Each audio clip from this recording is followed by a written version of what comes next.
Hey everybody, and welcome to another episode of Cinema Heroes. I'm Justin Speck. I'm Jay Stu. And today we are talking about The Iron Giant.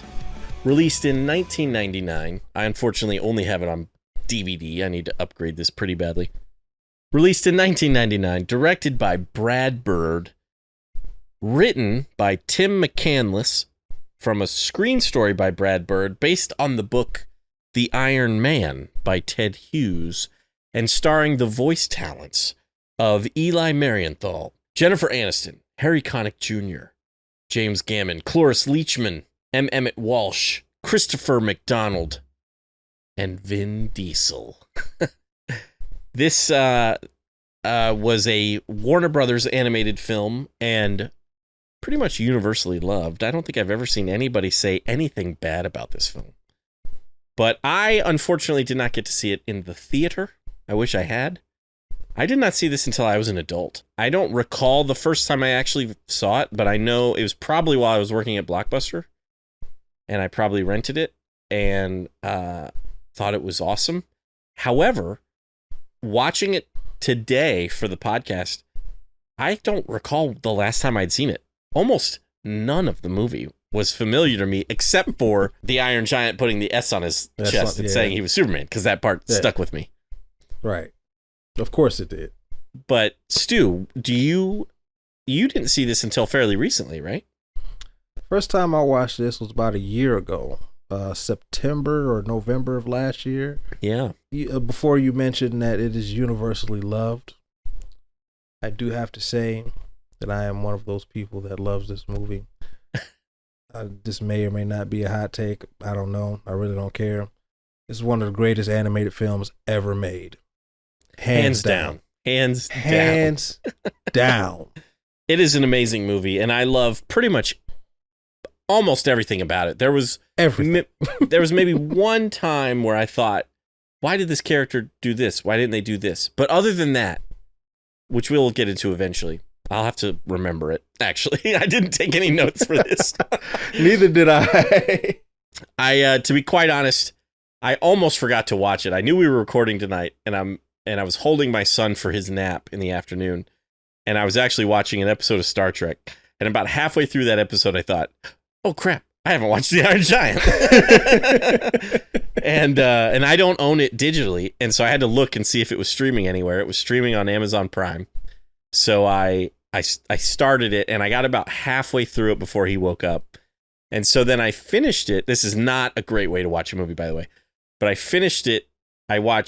So I had about 45 minutes left of the movie. I watched about 20 minutes of it while my wife drove us to the grocery store. And then we went grocery shopping, and then I finished it in the car on the drive home.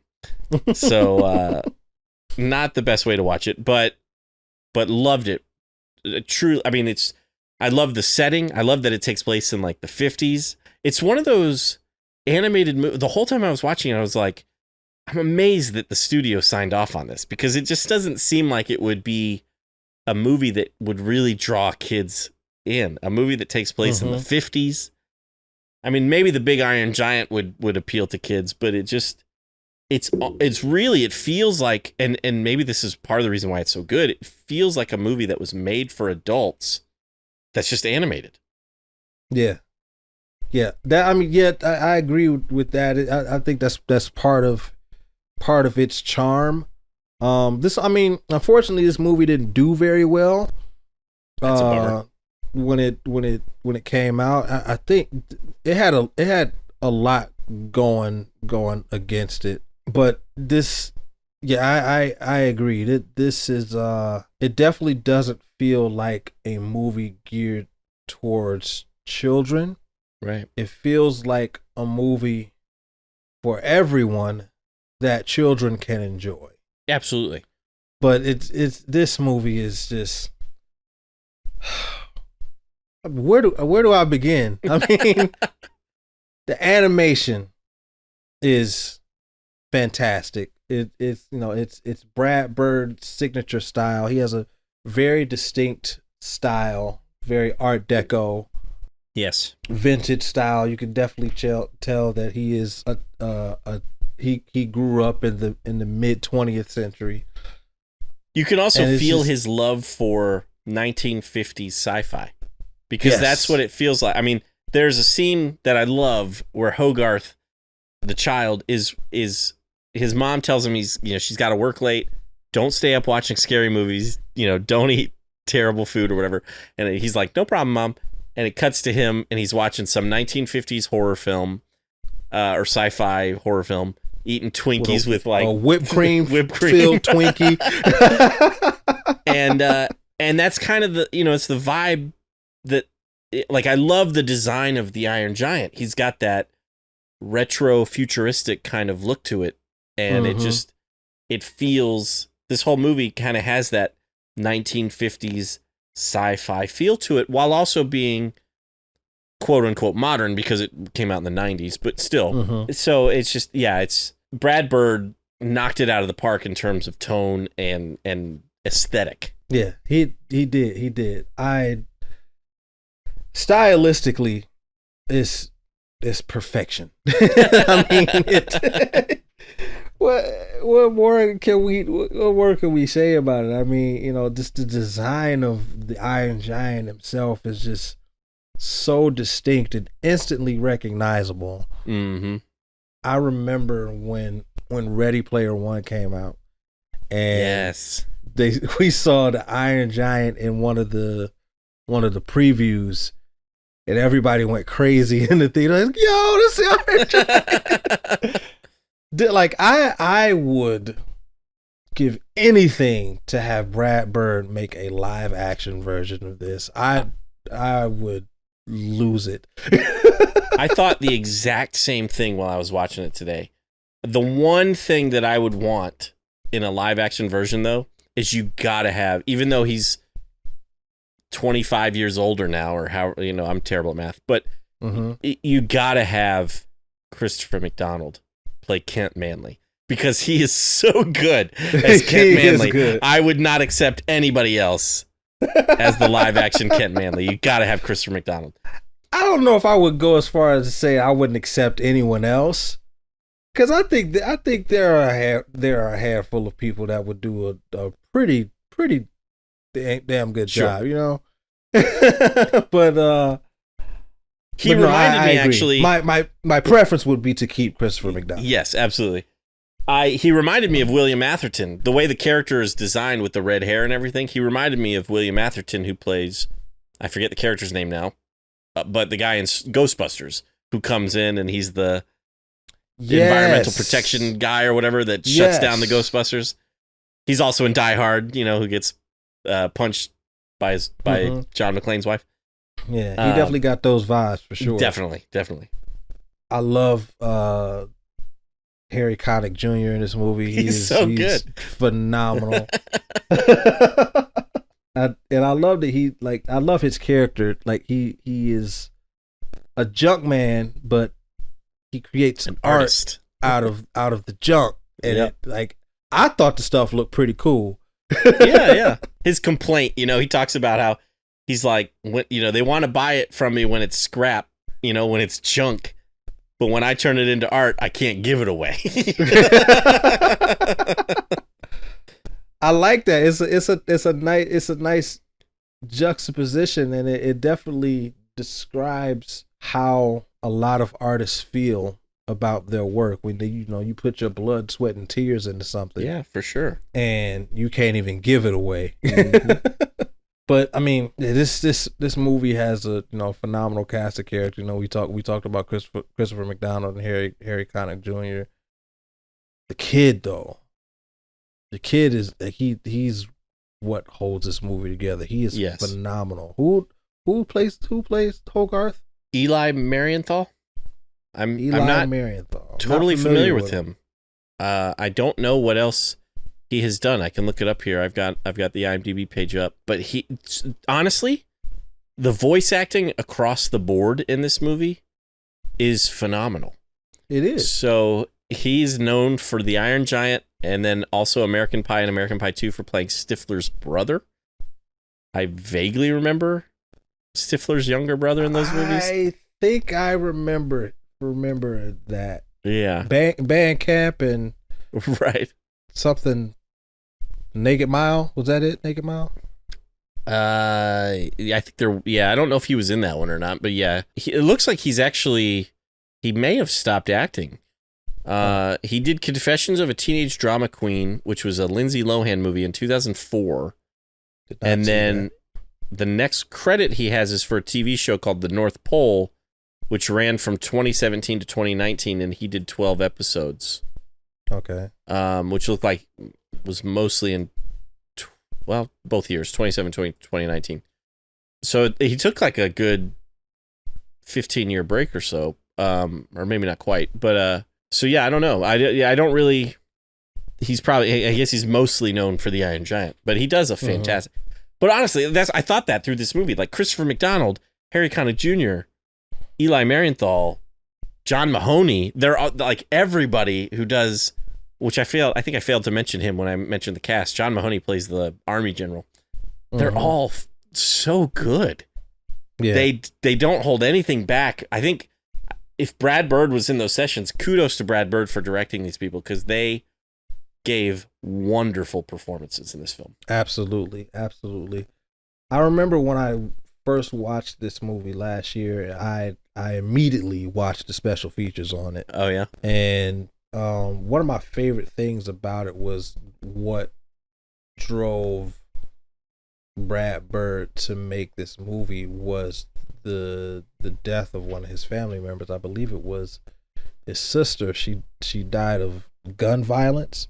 Oh, and he wanted to tell a story about a gun that didn't want to be a gun. Nice. And he was drawn to this story. I was like, yo, it's brilliant. It's brilliant. Yeah. Like I love the story. And that whole theme is kind of wrapped up in this one scene where Hogarth has a toy gun. He's pointing it at the Iron Giant, and the giant is has a defense mechanism to attack when he feels threatened. And Harry Connick Jr.'s character what is his name again? Dean. Dean. Yeah.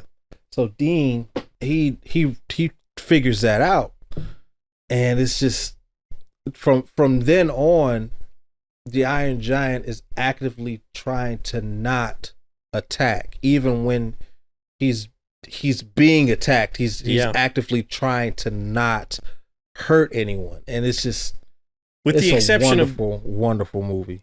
Yeah, I was gonna say with the exception of when he thinks Hogarth has died, right? Because when he thinks that Hogarth is dead, because it's a throwback to that scene with the deer. So they stumble across a couple of hunters who have hunted a deer, and he goes to the Iron Giant goes to pick up the deer, and Hogarth is like, "Stop! He's dead." And the Iron Giant kind of learns what death is. Yeah, he's trying to explain what death is. Yeah. He goes to move or to touch Hogarth, and because Hogarth is unconscious, his body kind of moves like the dead deer. So the Iron Giant immediately thinks that Hogarth is dead, and he just goes into like rage mode. Yeah. And that's the one time where we kind of see his full weaponized body, and that's the one time where he kind of almost accepts being a gun until Hogarth reveals himself again, and he immediately kind of shuts it all down and decides to be better. Yeah. I remember watching this for the first time, and people were telling me like, "Yo, you gotta watch this movie. It's so good. It's so good." And I've done this before. I'll go into a movie, and people will tell me about it, and I'm like, "It can't be that good." Right? Sure. Yeah. Overhyped. Yeah. Overhyped. I did that with Psycho. Turned out to be one of the best movies I've ever seen. And this as well. I was like, this movie can't be that good. Like, because granted, it is a very beloved movie, but no one talks about it. That's true. Like everyone that has seen the movie adores it, but not many people have seen the movie. Right. And for me, like, I remember loving it when I saw it, but I just did not rewatch it very often.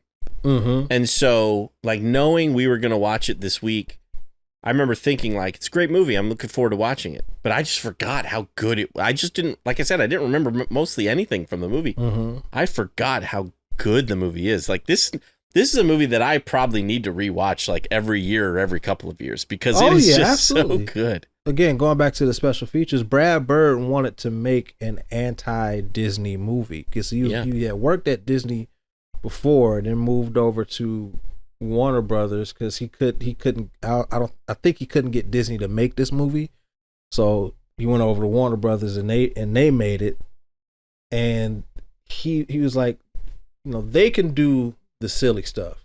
Mm-hmm. We're gonna make a real movie, and that's exactly what he did. Like it checks every box. Like it's got a strong message, it's got a heavy message, it's got great characters, fantastic animation, it's got a fantastic story.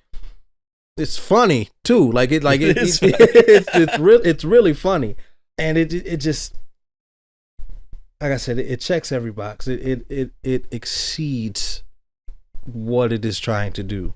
Yes.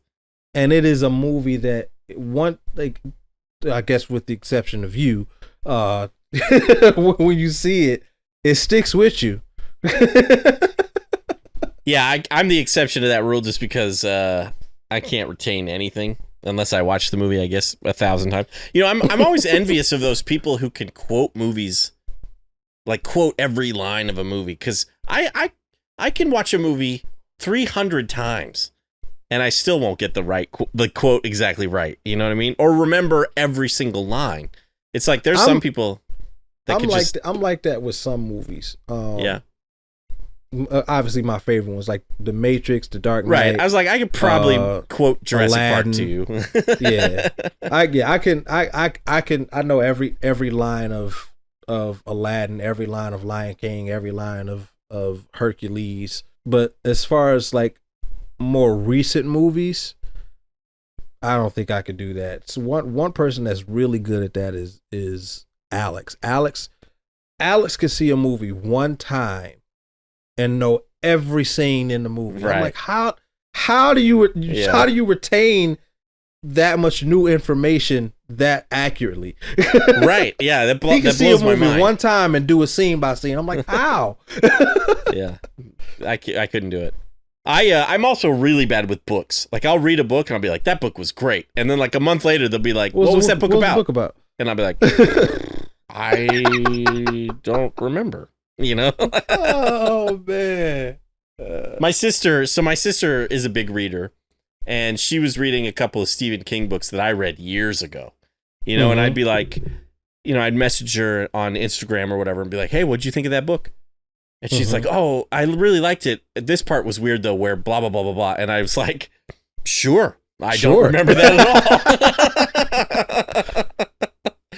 One of my favorite scenes is when he's teaching a giant like how to swim. And so they're where are they in Maine? Maine, yeah. Yeah, they're in the middle of fall in Maine, so it's cold. So he hops in there, he's freezing. Hogarth hops in there, he's freezing, and then the giant walks off, and all of a sudden he just does a cannonball into the lake. It's so awesome. My favorite part of that whole sequence, number one, I love how Hogarth is obviously freezing. He's like, come into the water. The water's fine. So good.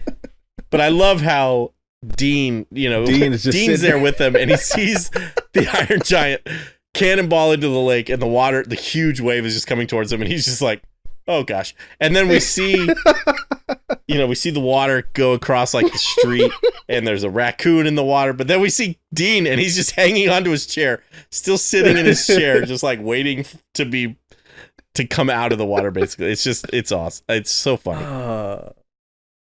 The scene that made me laugh the most, though, is when Hogarth first goes to Dean at the scrapyard, and Dean is like, he's like, I'm about to make myself some coffee. Do you want milk? Is that? And he's like, and Hogarth like, I like coffee. And he's like, well, this is espresso. And he's like, hey, I'm hip. And then it cuts to Hogarth, and he's like talking a mile a minute. He's like, but the kids at school, they just don't understand that I like, you know.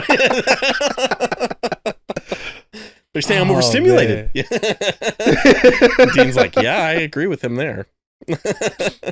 I really like the relationship of Hogarth and Dean. They have a really good dynamic with each other because they're both misunderstood, and I Yeah, think yeah. that's what connect. I mean, obviously, Hogarth, his dad is not is in his life, but I think more than that, what connects them is that they're misunderstood, and the same Yeah. thing with the Iron Giant. That's what connects the three of them. They're three misunderstood beings. Yeah. The Iron Giant doesn't even understand what he is. Right. So That's another, that's a good point that you just brought up, and it kind of makes me think about this movie's only 86 minutes long. It's not a very long movie. mm-hmm. And yet it doesn't feel too short by any means. Mm-hmm. And it doesn't feel like the Iron Giant learns, he learns how to speak and he learns about life and death in this movie. None of that feels like it's rushed. No, it all not feels at all. very natural. Yeah. That's what I was gonna say. It feels very natural, like because they're in this type of this very woodsy type setting. It makes sense that they would come across some dead deer, and that's how he would learn about death, and he would see the guns, and that's how he learns about weaponry and things like that. So it makes sense, and because it's set in the 50s and everybody is going crazy over the possibility of nuclear war. Yeah. It like everything in this movie makes sense. It is a perfectly constructed movie. Yeah, I agree. I mean, I love the time, the setting, being 1957, I think it is. Sputnik is the one satellite up in space. It's kind of, I was thinking about it. I meant to Google it and I forgot. But like back then, that was the only satellite that was orbiting the Earth, and now it's probably. I mean, I don't even know how many satellites are up there now, but it's got to be hundreds, right? Yeah, it's got to be hundreds. It's so that I love the setting. I don't know what it is about it. I love the setting and the time period. I love when Kent Manley shows up, even though he's a character you love to hate. Mm-hmm. When he first arrives, I feel like Christopher McDonald was doing a Rod Serling impression from The Twilight Zone. The way it's when we first see him, he arrives at the power plant area where because the Iron Giant has to eat metal. That's like what he consumes. And so he shows up at the power plant. He starts to eat the metal, and then he accidentally starts to electrocute himself. Hogarth saves him. That's what begins their friendship. So the very next day, Kent Mansley shows up, and he says he's from like the government, and they can't really say who he's with, but it's kind of implied that it's the NSA, National Security. Right. But the way he's speaking, he's like, I forget, I don't know any of the dialogue, but his cadence is very Rod Serling from The Twilight Zone. He's like, in the woods, a lone, a giant robot, type of, like, it's just the way I feel like that was like kind of on purpose, which I thought was kind of good. And I love how many different nicknames he calls Hogarth, and I love that he is the one that ends up renting out the room at their house. He's just like, Hogarth cannot get away from this guy. He can't escape him. I love the scene where he figures out that that gun belongs to Hogarth. He's driving in the car. He's like, "Oh, hug! Oh, that's Hogarth Hughes." Yeah, because he had written his name on the butt of the rifle, and it just said. So obviously, it originally said Hogarth Hughes, but the rifle got damaged, so it said Hog. It's as he's driving away, he's like, Hogarth, what a terrible name. And then he looks down and he's like, Hogarth Hughes. One of my favorite scenes, just because I used to do this all the time with pennies, is I loved seeing Hogarth distracting his mom by snapping a penny into the kitchen, which did more damage than he meant to. It like knocked down the entire spice rack or whatever. Yeah. But did you ever do that? Did you used to snap pennies? No. No? I have a penny right here. The trick is you do it, you aim with your elbow.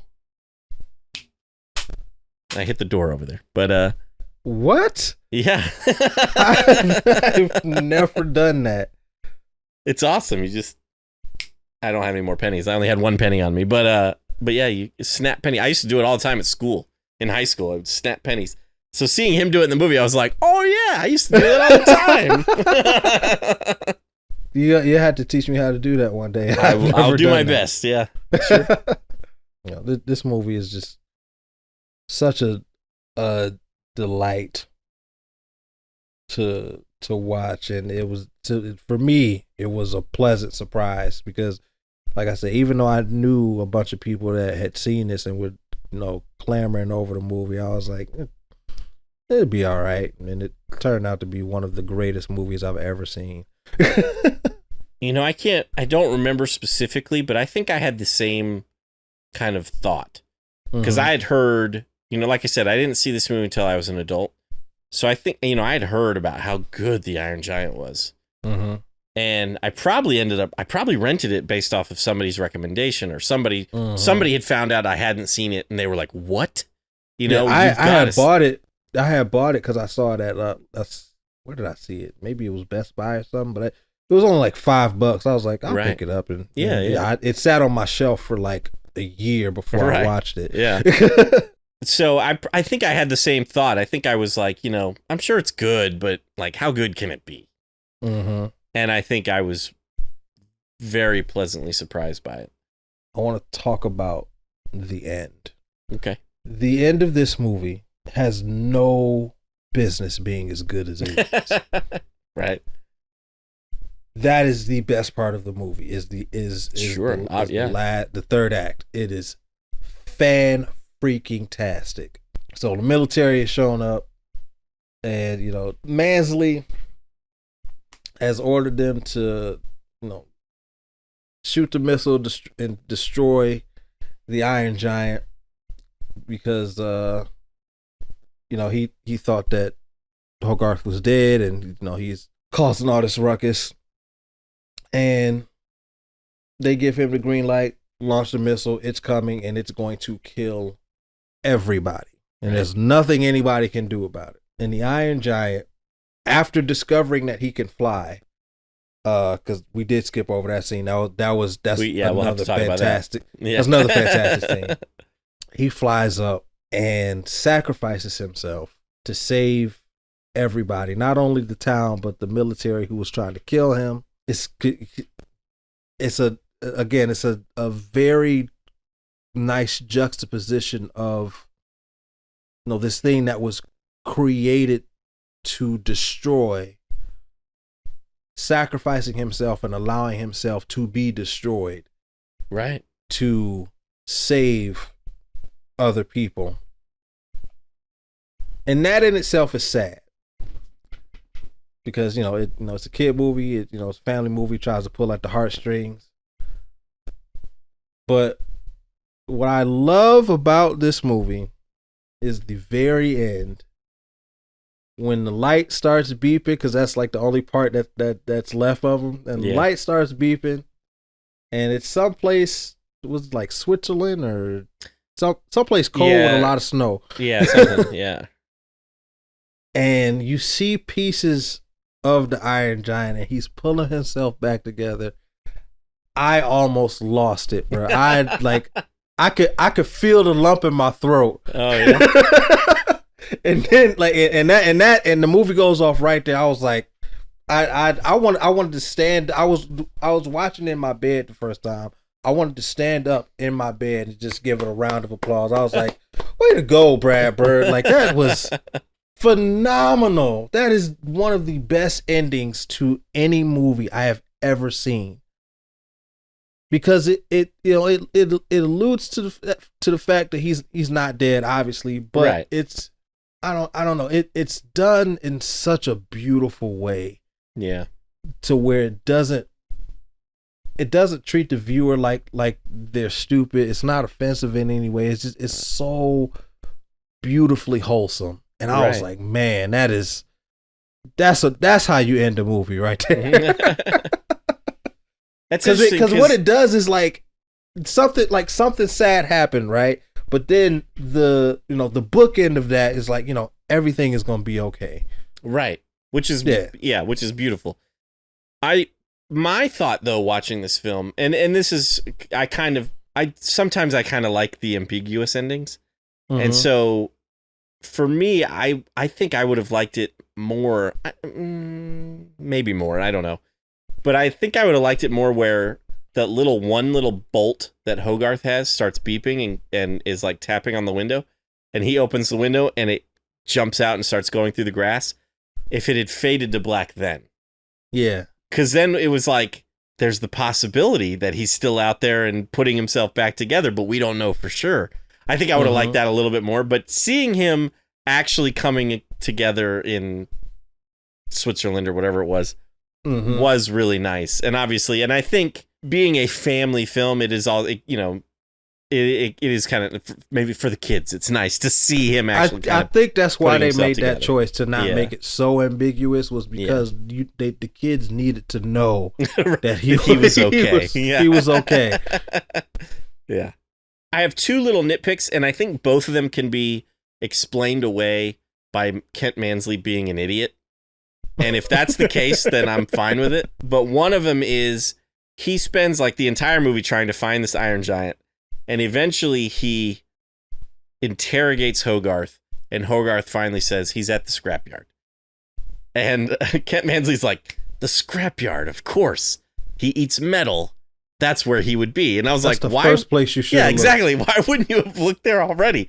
So I was like, okay, Kent Mansley's an idiot. Maybe I can let that slide. But part of me was like, why wouldn't you have already looked there? And then at the end, when he and it's something that had to happen, obviously, but when he calls, he takes the microphone away from the general and calls for the missile to be fired, and they fire the missile.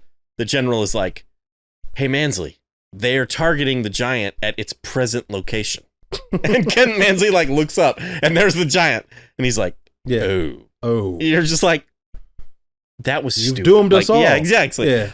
So again, I was like, you're right. That I think those were choices purposely made because Kent Mansley is an idiot. He's stupid. I don't think those were oversights. I think just I don't think they were very either. Not smart. Kent Mansley. The other thing about Kent Mansley is you mentioned earlier that you said he thought Hogarth was dead. I didn't get the impression that he ever thought Hogarth was dead. He just, for whatever reason, is so blinded by the idea that they need to destroy this Iron Giant. Oh no, I wasn't saying that Kent thought that Hogarth was dead. I was saying that the giant. Oh, I got you. Yeah. Okay, I misunderstood. Because Hogarth, Dean pleads with Mansley. He's like, he's got Hogarth. Stop shooting. He's only. He only fights back as a defensive measure. He's harmless otherwise. And Mansley immediately tells the general he killed a kid. And you're just like, what? That is not what Dean said. That's not what he said. And he completely misunderstood what he said. And before that moment, Kent Mansley's pretty harmless. From then on, Kent Mansley, you hate him. You're like, you are terrible. Yes.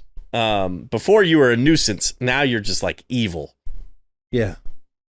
And again, though, Christopher McDonald plays him perfectly. Yeah, absolutely. There are a few voices in this movie that I recognize from other animated films. I can't remember. I don't know whose voice it was, but it was was it the sailor? In the beginning, yeah. Yeah. That's Emmett Walsh. You would know that guy for sure. Yeah, Emmett Walsh. Yeah, he was in Atlantis: The Lost Empire. Oh, interesting. Okay. Yeah.